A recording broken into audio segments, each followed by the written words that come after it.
Okay, so now we're going.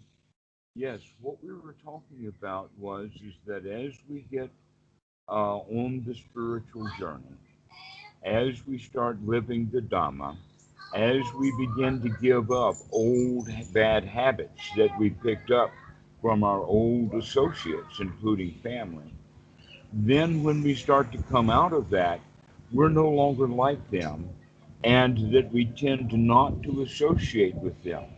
And that in fact, one of the things that the Buddha says in one of the sutras is that when people get their mind really clear, they tend to seek the company of seclusion, that they like being alone. And some people do that naturally, but it kind of goes against that herding instinct that we have, the nesting instinct or the socialization. You, I know, have been quite into sociology, and that to me is the study of the herding instinct of humans. And it's quite worthwhile to study that, but we don't have to go so far into it. All we really need to study it enough is to recognize that it's dukkha, dukkha everywhere. And so people who are studying sociology then basically are studying um, how people mess with each other. Hmm. And that if we were all getting along and didn't mess with each other, sociologists wouldn't have much to do, would they? That in a way, the goal of sociology is to get people to get along with each other so the sociologists don't have any work to do. Well, I don't. I'm not so sure about that. Uh, no, it's not. Yeah, it's more like seeing people's behavior, seeing how they relate to each other, and say Mhm. something about that. It's more kind of an observation how people, yeah, how people live their lives in society. And the point is that if they lived happily and comfortably and very well in society, then sociologists would get kind of bored with that and wouldn't have much to study. No, there are sociologists who study happiness too, but it's very difficult, they say. I got the joke. I guess that means that they're studying happiness and that it's difficult because they don't find enough of it Um, to and study properly. it's difficult to measure, I guess. Hmm. All right. So, in that regard, living in a society that finds it very difficult to be happy, to the point that even psychologists find it hard work to even find people happy enough worth study. That means that happy people generally don't want much to do with that kind of unhappy society. Mhm. They would tend to draw away from it. And that the ultimate drawing away from it is to go to spend very little time with other people. And when we do, we spend it very pleasantly Mhm. in great joy. But that the time that we spend would be more um, conducive to uh, the joy. So, in that regard, I guess it would be better to be saying that it's really, if you don't have a really good friend, it's better to have no friend at all than a bad friend. Mhm. And yet, we generally will take friends wherever we can find them. And so, we have those kind of effects upon each other. And that happened with you, that the effect of being around other people, especially a child under the influence of being around mom, will pick up the same bad habits and repeat them over and over and over again. This is the way it's done, the child sees mom. And so the child begins to behave like mom, but then they also begin to get, because the mom has also taught the child how to be critical and offer criticism to the child. And so now the child learns that tool also and becomes critical of mom. And so he begins to get really critical of mom, and then later he'll make the statement of, I don't want to be like her at all, without inspection and examination to find out that he is exactly like her. That it's quite, let us say, due to influences or due to the food that we eat. And when I'm talking about food here, I'm talking about fuel or intellectual nourishment, that sort of thing. And so in that regard, we become what we eat. If we keep eating unwholesome food from an unwholesome environment, we will have unwholesomeness in the mind. So when you're learned to escape from that and now begin to have a wholesome mind, you don't want to go back to that same old delicatessen, say, of home to eat that mental food again. But in But fact, actually, go ahead. Actually, my mother nowadays, she's kind of, she's quite sick now, but she's very kind to me all the time, and she even asks me, well, this meditation thing, how do you do it? Can you teach me? She says, and then she doesn't remember. You see, that's what's happened. That's so amazing, though, is that you have come out of the way of the normal thinking because you've made such good progress in the Dhamma. And because of that, you treat her well now, and she responds well to you treating her well. If you had treated her the way that you and she treated each other when you were a teenager, but no, you've changed. Congratulations.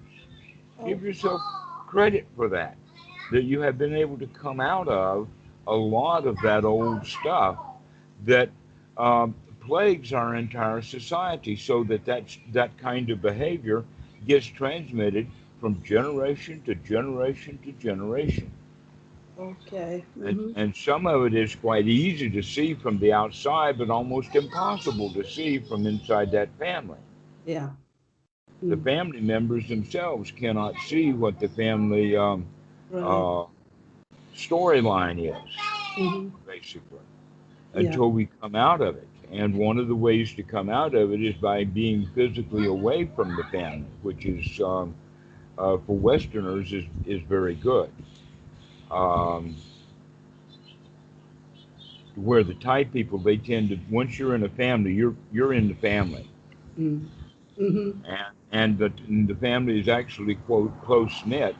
But I also see some, let us say an example of a long-term, almost permanent, but it's at least very long-lasting, very, very low-class situation that happens on a regular basis throughout all of the Western world, and that is that the husband and wife are not getting along.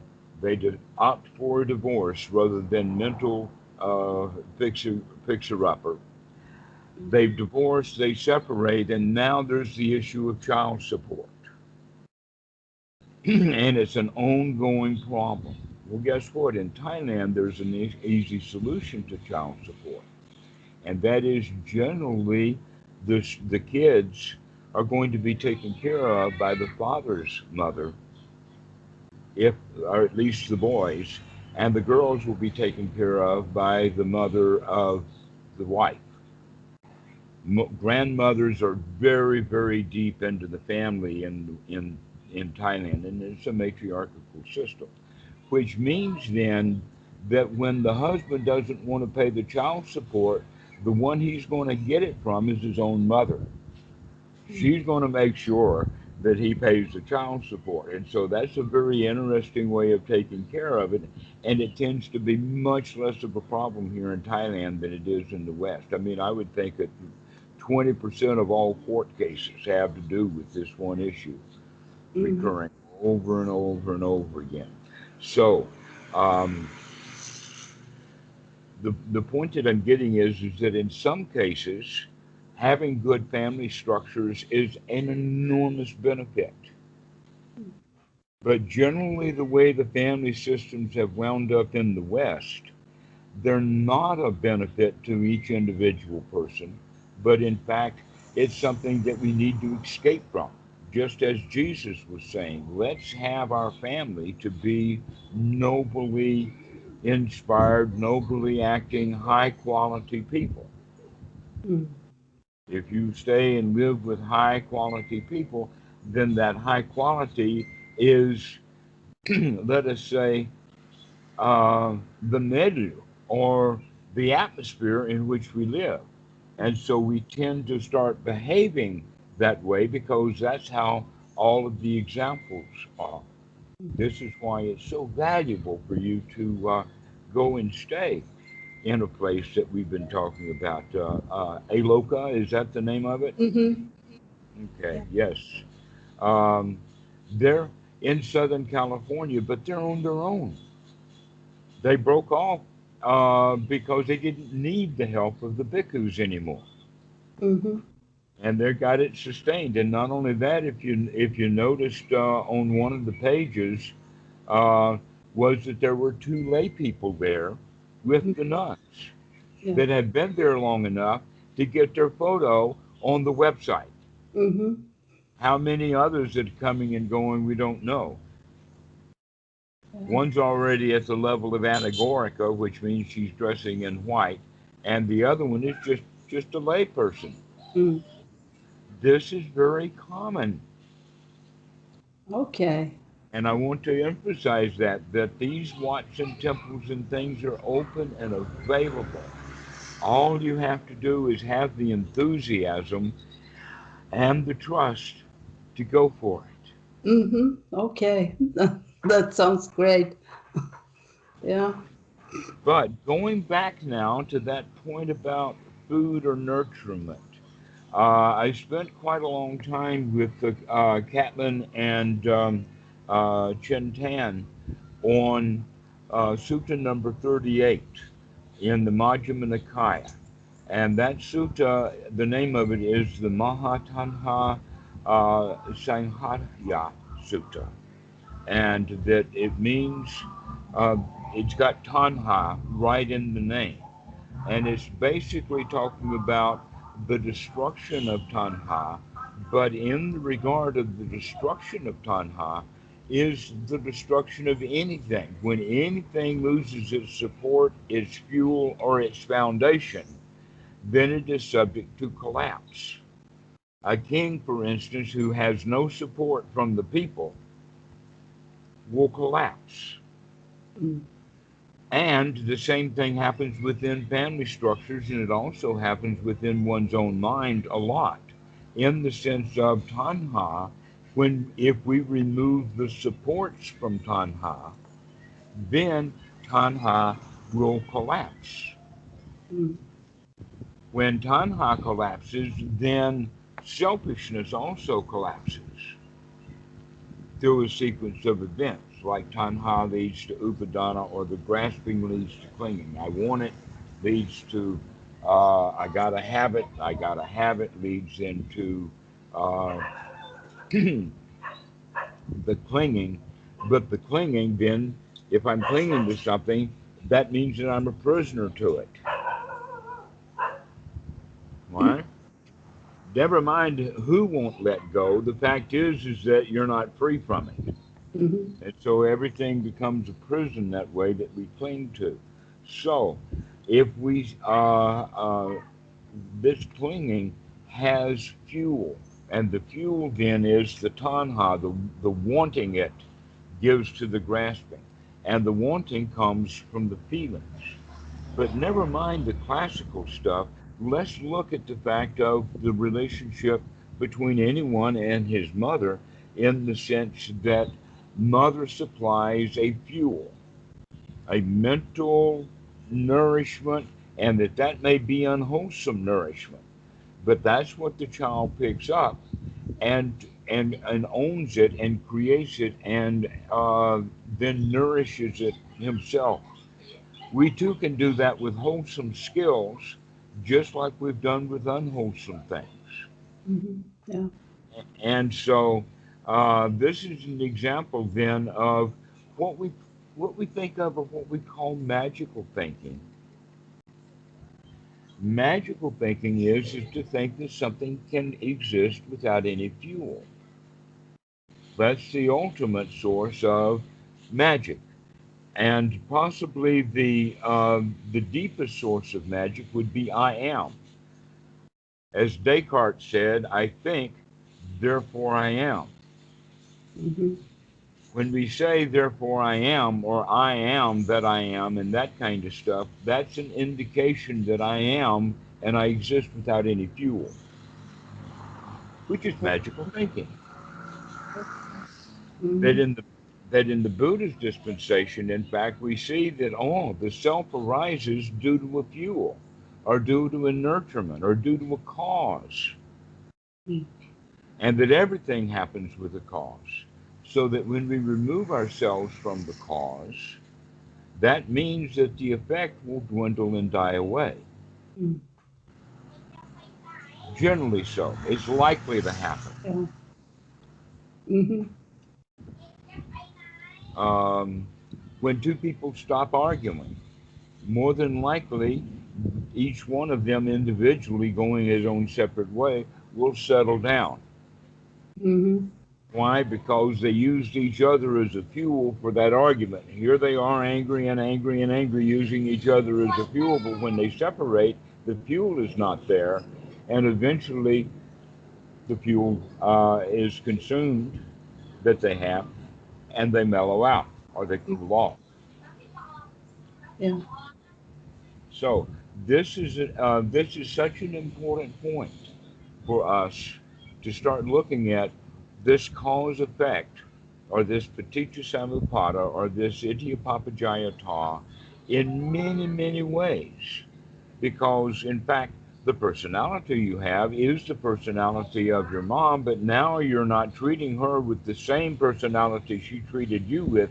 Now you're treating her with a new personality that you've developed Mm. and that you're communicating with her, and guess what? She's joined your party, and I congratulate you for that greatly.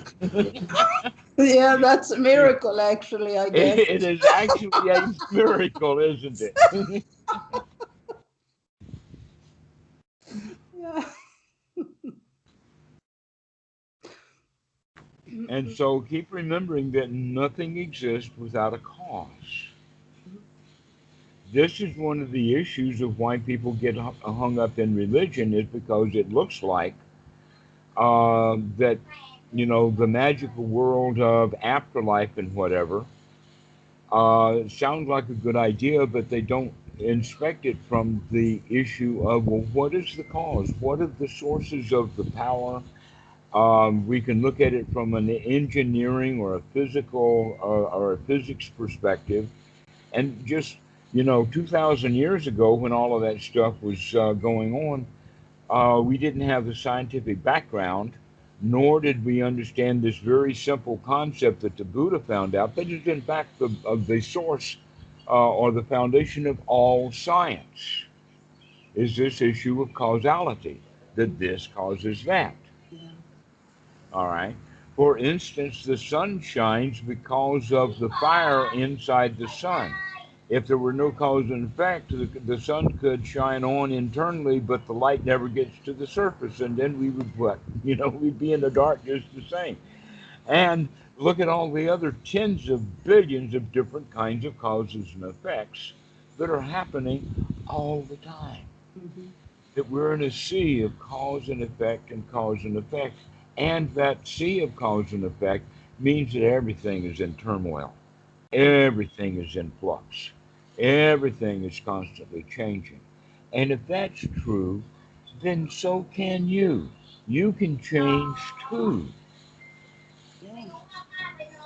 that in fact the very deeper things that came about from the way that your mom treated you, without having to go into any of the details of it, you can get over that so that you don't have to respond to her the same way that you would expect her to respond to you. That we can change. That whole idea of change is really, really something that's quite noble as a concept. Because in fact, you can see it this way, that Christianity is based upon the concept that people can't change. That, oh, you need Jesus to save you. You can't save yourself. You can't make that kind of a change. You're supposed to be good. You're supposed to act good, but you still are not going to be good. You're still going to have a sinful nature, so they say. So that means that you need Jesus to save you. But in fact, in that, they're actually talking about a cause-effect relationship, in the sense that Jesus comes and now you're saved. I Except never that, understood that. How can that be? I well, don't really. I can understand that you don't understand it because it flat out doesn't work. Mm-hmm. It flat out doesn't work. That I guess it could be possible for someone to be baptized, a smart person. I don't know why a smart person would do that, but a very intelligent person. And he says, okay, this ceremony is going to work. Now that I've taken this ceremony and Jesus has saved me from my sins, I'm going to act and live and enjoy that. Mm-hmm. And he walks away very mindful of any sin, which we could actually talk about in the sense of dukkha, and that he's going to abstain from dukkha. The problem generally is that he hasn't gotten the mind developed enough to see dukkha clearly, nor Is does that he have the skills no, to actually deal with the dukkha. But he would go away determined that he is going to be free from dukkha. so? That, Is that? go ahead. Please say, you go ahead. I was just going to ask. It seems to me that sometimes I try to change. I try to do things to make it different, but nothing happens. It's not until I see things, what this is actually about, then it kind of vanishes in a way. Exactly so.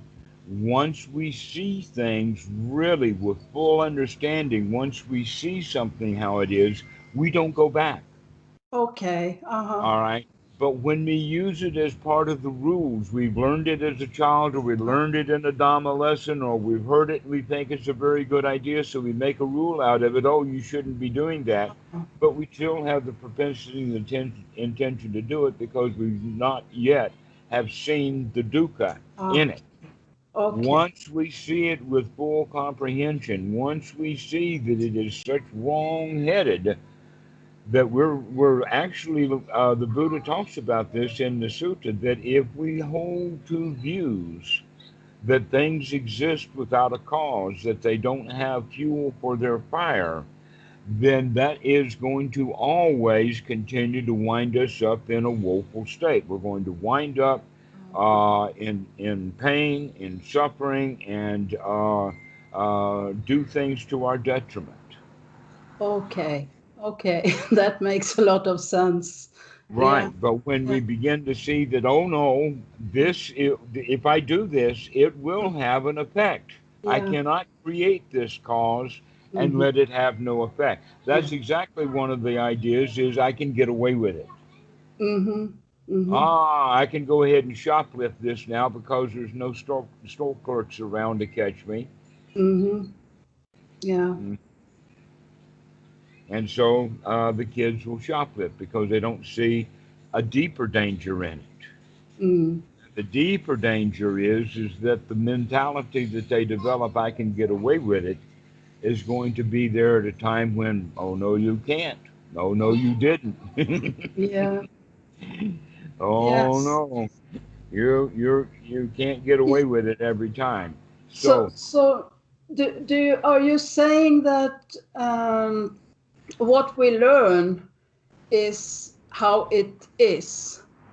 That we don't have a sense in ourselves that this is not the right thing to do. exactly, we Oh, haven't seen the dukkha yet. That uh-huh.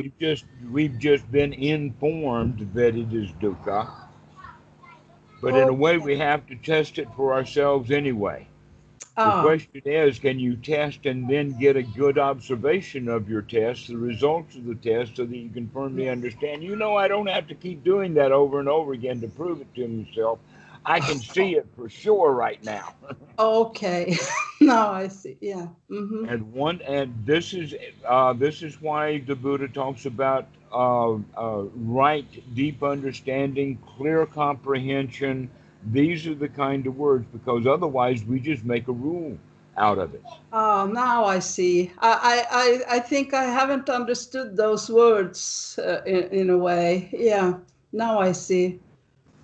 And Mm-hmm. that means, and this is again back to the First Noble Truth, and it is also the first item on the Eightfold Noble Path of one's right view.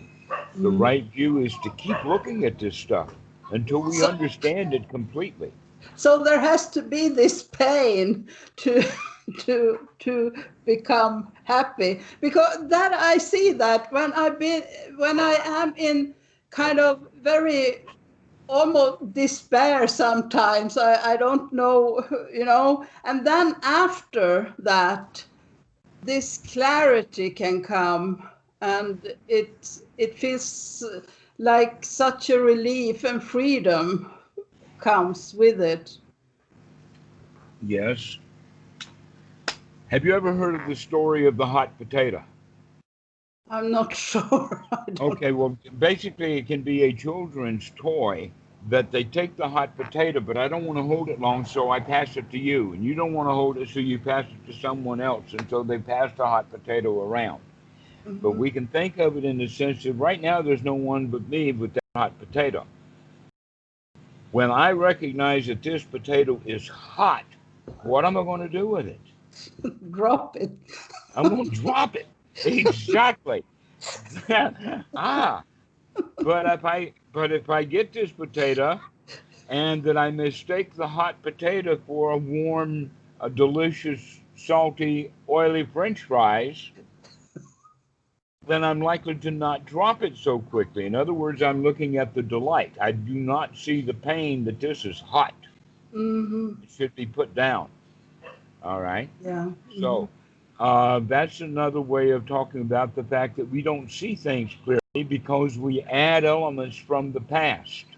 In other words, he's not dealing with the fact that this potato right here, right now, is too hot to handle, and therefore this should be set down, set aside, dropped, relinquished, let go of, stop clinging, all of those kind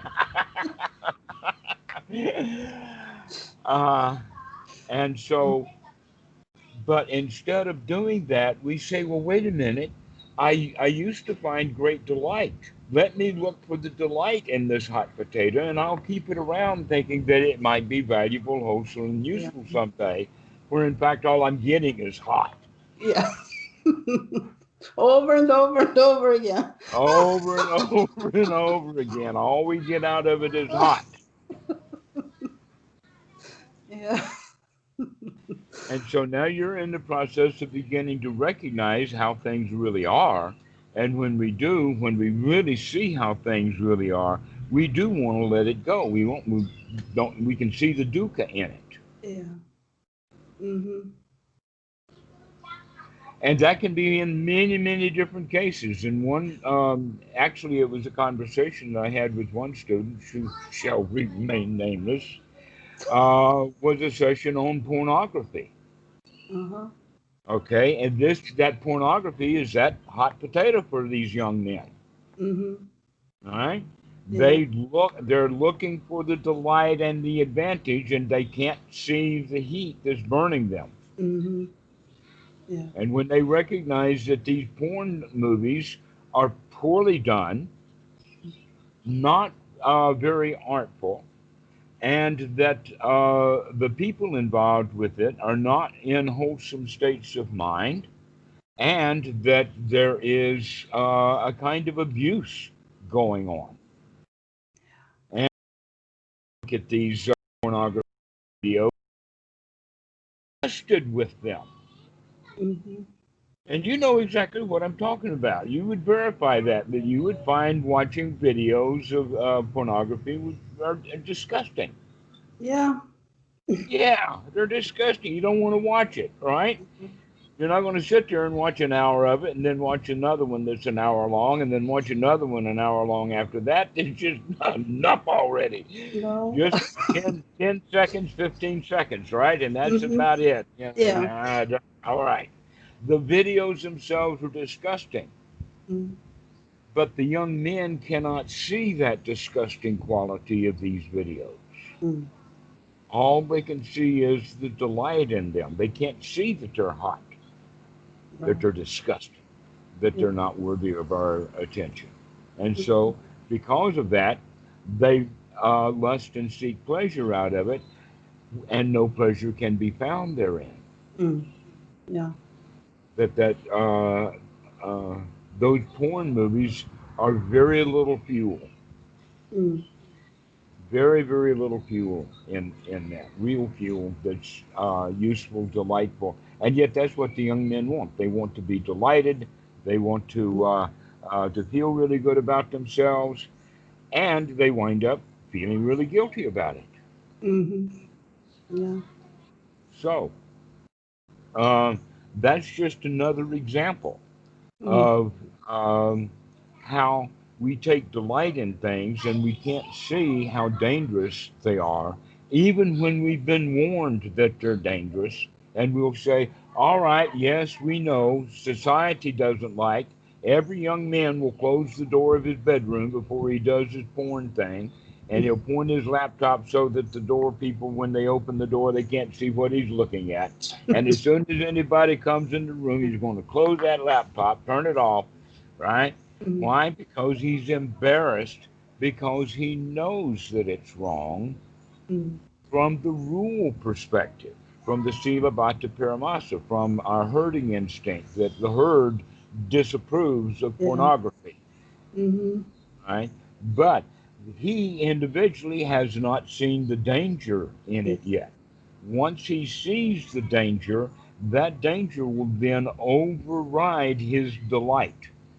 So Mm. it's kind of like a cost benefit ratio. And when the kid is not seeing things correctly, he sees that it's delightful with little cost. Mm. And so he discounts the cost. He knows the cost is there, but he tries to ignore the cost because the Mm. delight is too much. Once we start focusing on, hey, I'm from suffering, and therefore I'm going to be on guard for what's painful so Mm. that I don't have to deal with the wholesome. That's when the balance of it changes, and he recognizes that, oh no, the dukkha really outweighs the pleasure on this. Mm-hmm. Let Yeah. me leave this aside. Now, I'm using innocuous things for you, like porn, but for some young men, that's a tough subject. It's not innocuous. Mm. But you can apply that to the time to your own situations and things that are, in fact, um, work for you to be able to see that dukkha, to recognize. And like I said before, I really congratulate you for being able to change your relationship and the attitude for your mom. That is so rare. That doesn't happen very much, but I'll tell you where it is commonly it happens. It happens with people who are actually making good progress on the spiritual path when they begin to see the Dhamma. And the Buddha, in fact, for a number of reasons, including that his own mom died in childbirth with him. That his Okay. mom died in childbirth, and so he was raised by his aunt, who was also the mother of Ananda, who was born about 10 years or so after the Buddha. So he holds moms very dear. In one case, he says that if you carried your mom and your dad on your shoulders around for the rest of your life, still you would not repay them completely for giving you birth. And that's a way of looking at it, that we owe our moms a lot. Okay. And that in another place, that a young man who wishes to ordain and become a bhikkhu, and I assume that that would be also with you if you actually stay in the wat long enough to and to seek and are accepted in full ordination. One of the things is that you have to demonstrate that you have your mom's permission to ordain. Now, in Thailand, that is so dead easy to do. In fact, I would say at least half the ordinations happen because mom's insistence.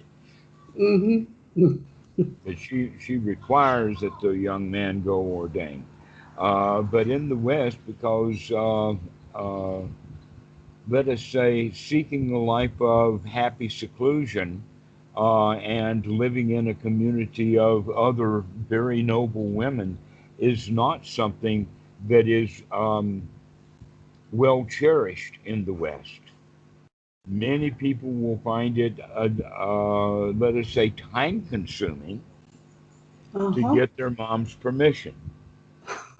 Okay. But you're already underway. You've gotten quite a lot of it already done. In other words, if you're going to get permission from mom to go off someplace else and ordain, you got to have a really good relationship with her. Yeah. And for people who don't have a good relationship with their mom, that's a hindrance. So, in that regard, within the Buddha's dispensation, that our reverence to, our homage to our mother is a major thing. But just because we honor her, respect her, and care for her, doesn't mean we have to live under her thumb. That's an important point. But I can see again that you've mounted that one, that you're no longer subject to her bad moods, that she's in fact been able to respond to your good moods. Yeah. Yeah, now I start thinking about that. I used to feel so guilty, what you're talking about now. I used to feel so guilty because I couldn't respect her before. I couldn't, what you said about the Buddha said that they have given so much, the parents, and one should be perhaps grateful, or, you know, and I couldn't do that. I was so hateful. It was impossible to see any of the goodness in what she did. So yeah, and there One of may the ways, go ahead. no, there may be a little of that, not hate or anything, but there has been something left that I feel I'm not stuck with it, but we laugh a lot, me and my mother, now when we talk, and she's usually kind of, she doesn't feel very well, and she's kind of sick, but actually and this is a place in her I never reached before. I could never get I couldn't get that from her, because it used to be so superficial what she did. She could laugh, but I knew it wasn't genuine. Now it is, and Okay. it's Your relationship with her has changed, which yeah, means that the fuel for her change was in your change. I But think she so. still has had to change, and that it's remarkable, but it is not unique in the following way. You probably heard old cliches about second childhood. Mm-hmm. Okay, when older people, when they finished with all of their, Oh. um, and now that your mom is sick, she's kind of letting go of the responsibilities of being your mother, and Mm-hmm. now allowing the relationship to become more equal, Yeah. and or she has allowed you now in a way to nurture her. Yeah. So the I guess. roles have reversed now. Yeah, maybe. Yes. Okay, Mm-hmm. so congratulations, because now this role reversal is much more healthy Yeah. than the original role that you had with her. Yes. Absolutely. And so the roles have reversed, and in other words, she does not still have to cling to the job of being your boss. Mm. Yeah. She I can let think go of that job. this started happen a few years, actually perhaps 10 years ago. She before she never ever apologized for anything she did to anyone or anything. I never heard her apologize at all. And about perhaps not 10 years, 8 years ago, 7 or 8 years ago, she started talking with me, and in a way that, well, how did you experience me and so on. And she kind of wanted, I think she wanted, but I couldn't do it at that time. I was, it was too difficult. I Mhm. just couldn't meet her in that. But I just said something, but she actually wanted to talk. And I think it started for her at that time in a way. But it was, I didn't know how to do it. So, Okay, but you're gaining those skills now, and she's still around, so it's not too late. right. Yeah. Eh, all right, now, when we have a big sense of self, then the reason that we have a sense of self is because the self needs to be protected. That's really, really funny, the way that it's described in reincarnation, rebirth, going to heaven and hell, and all of that kind of afterlife. Is that the soul or self is so strong that it can survive death, but it cannot survive a verbal attack. All right. Can't survive a verbal attack. That if some, so if the bully comes to the wimp on the school grounds and starts picking on him, the guy feels like he's really got to protect himself. Mm-hmm. But if he's got this belief from church that his self is everlasting and holy and subject to the grace of God and all that kind of stuff, then why does he not understand that when he's under attack? The answer is that the nature of the self is that we feel under attack. That's the nature of being selfish. This is the self-preservation Mm-hmm. instinct. And what Yeah. does the self-preservation instinct preserve? It preserves itself, right? And Mm-hmm. it feels like it's constantly under attack. Yeah. Okay, so your mom is then feeling with this selfish position of being under attack, which means she feels that if she admits wrongdoing, she's going to get more attacks. So she'd better Uh, hide all of her wrongdoing to protect herself from being under attack. This is quite natural. This is yeah. quite common. But Oh, it I see is that too. Now I understand that too, because that's been so a big one in our family. There was always someone attacking someone all the time. it's true in every family, or at least every family in Sweden, and sure every family in the United States. Okay, Mhm, right. Everybody's on attack. They mm, learn that from their moms when their moms attacked them. You see, when the child is born, The child is born, and mom takes care. She nurtures. She feeds the baby with her breast milk. Mm. She feeds her child uh, with her care. She clothes. She changes the diapers. She does all of this stuff. But when the child begins to show a spark of intelligence and a spark of consciousness, now the mom changes from being nurturing into being critical. Mm. Don't do that. Yeah. Leave that alone. Don't Mm. draw on the wall. Sit down and do your ABCs, okay? And so everything changes like that. In the beginning, we got nurturement from our parents. And by the time we're 3, 4, 5, and especially by the time we're 6, the tables have churned.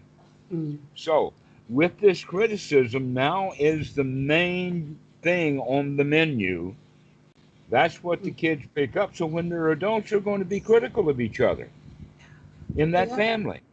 But also, I think I must say this is what confused me so much. She has always been so supportive. She has always been there. She has encouraged me. She Hmm. never said I was So bad. she didn't stop nourishing you. She just added some criticism in. So she was up and down, and sometimes Yes, you didn't know how to handle it. exactly. That was the most difficult thing, I guess, because it was both.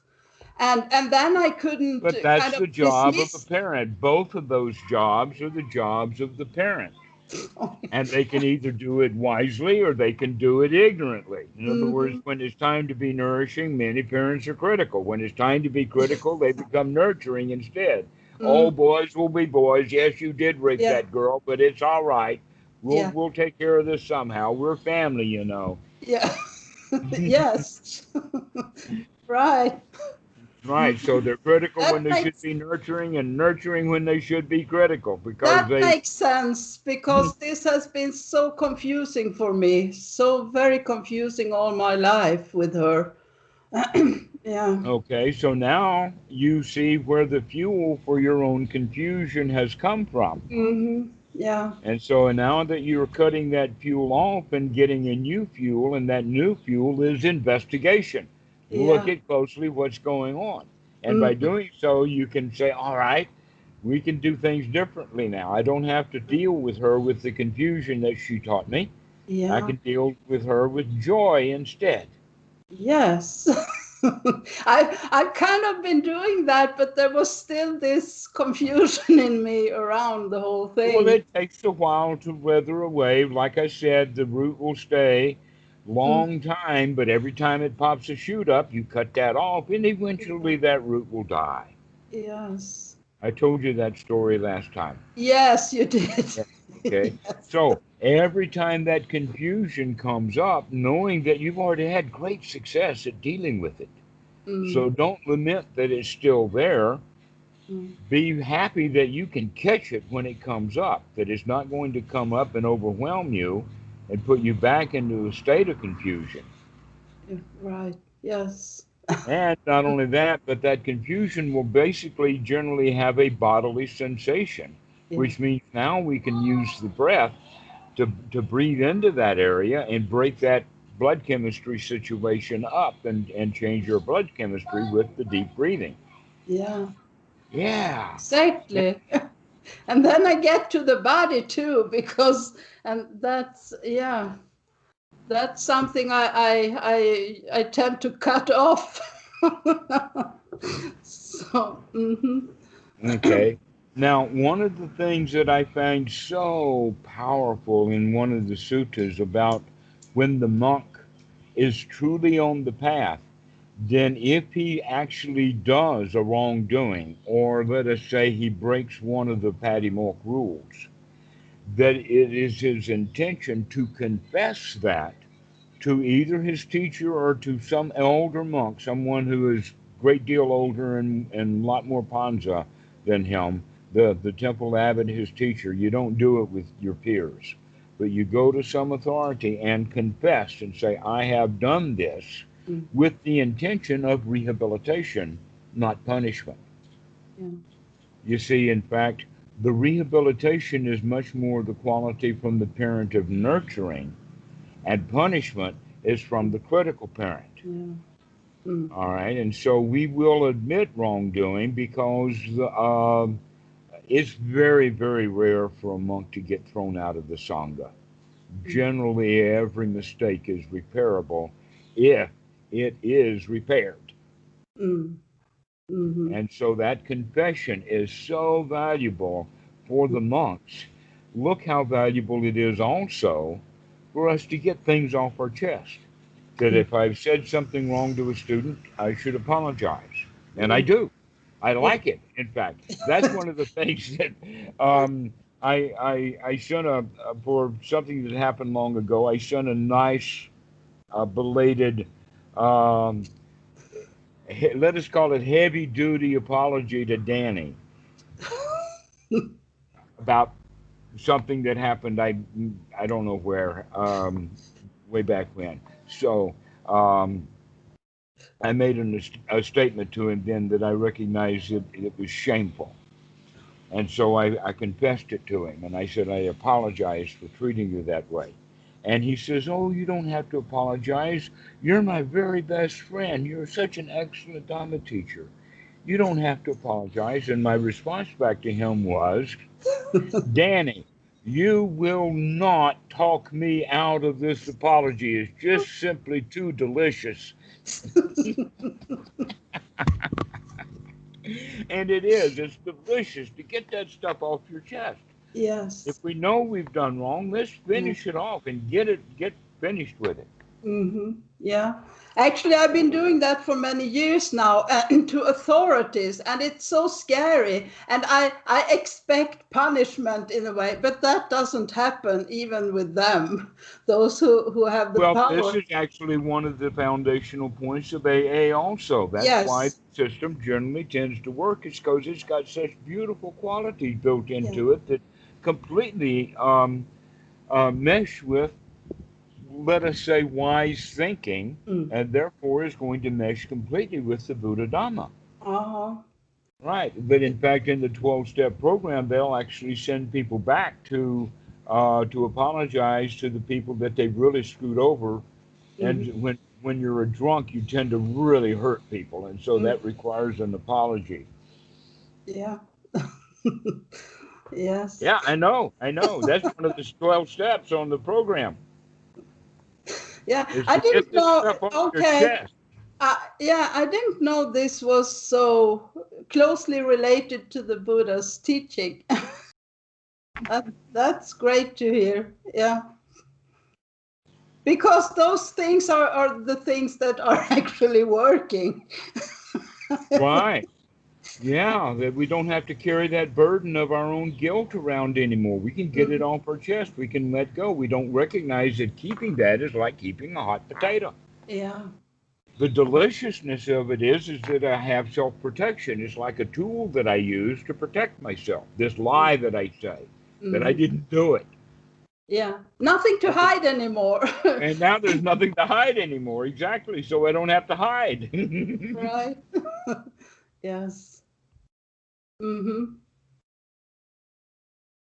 So with that, we can say that too we understand to be in relationship to the cause and effect, or the fuel, that originally we thought the fuel for that fire was self-protection. But now that we recognize there's no self to protect, and that it's joyful to get that stuff off our chest, that actually is a hot potato. It is not warm, delicious French fries salted in oil. It is a hot potato to carry around our own guilt of wrongdoing. Yeah.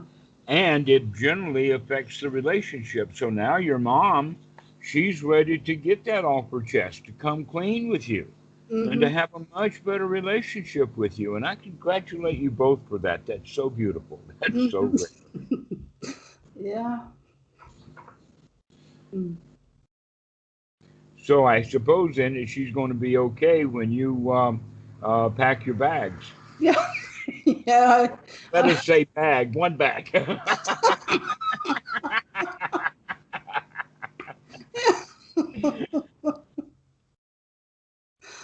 Yeah. That that would be really great. I'm sure that you would fit into Aloka Monastery. Uh-huh.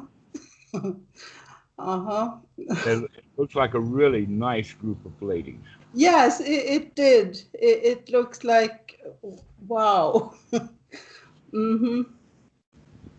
And the best part in this regard is that at least you can see that in a photograph. Yeah. And these photographs are rare, but the actual events are not. Mm. That there is friendship among the Asian community of women. Mm. And I'm not sure how many there are now, but there was close to 100 women at Wat Suan Mokkh back in the 80s. And there's probably about 50 there now. Uh-huh. But they're all old Thai ladies. They've been there for years. It's a community of healthy living. Okay. But not a lot of photos. No. Not right. There are, I haven't seen any any photos there. No. Uh-huh. And so it's good that you can get that website. So the joy that I want to give you about that website is that it is only an example of dozens of other places that are just like that. Okay. That's really nice to hear. Yes, dozens of places. But that one's a gem. Yeah. Mm-hmm. And so you might get the email and send an email to the abbot and give her a paragraph about what you've been doing and ask when the time is right, can you come for a visit? Yeah, I can. I know what the answer would be anyway, but it's nice to do that little formality. Yeah. Yeah. Mm-hmm. Yeah. So introduce yourself. I encourage you to do that. Okay, I'll do that. Okay. This is really exciting. Oh. Well, in that regard, the best that I can do is be kind of like something as a cross between a midwife and a matchmaker. Okay. Closer and closer to being a matchmaker. In your case. In the beginning, more of a midwife.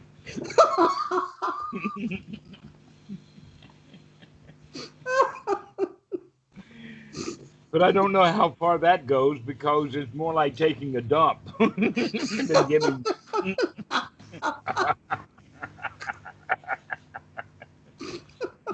So I guess we could add the third one in there is the guy who gives enemas. But now it's kind of matchmaker time to help you to find a place that's going to be useful for you. Mm-hmm. Yeah. And this is also so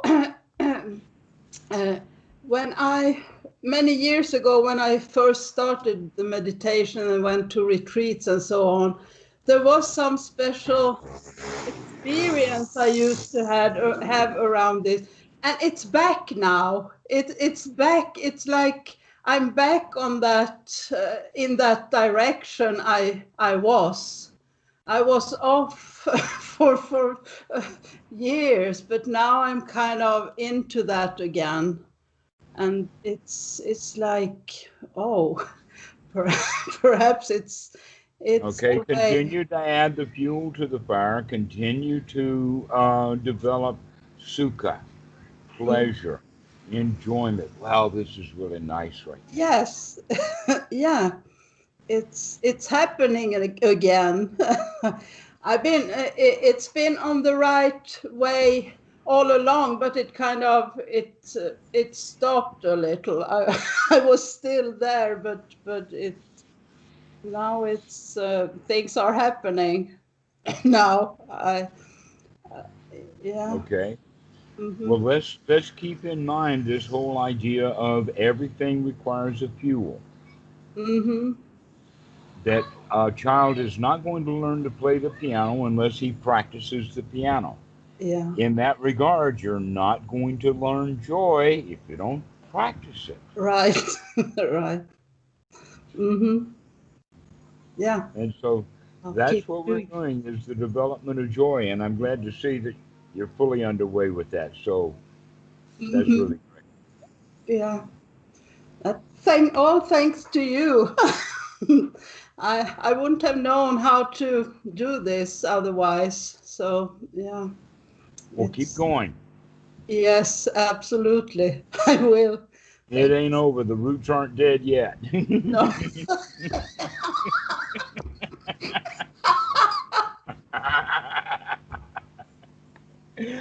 We'll see you later, okay? Yes, Agnes, this has absolutely. been delightful. I really enjoyed talking with you. Yeah, me too. Bye bye. Okay, bye bye. Bye Bye. bye.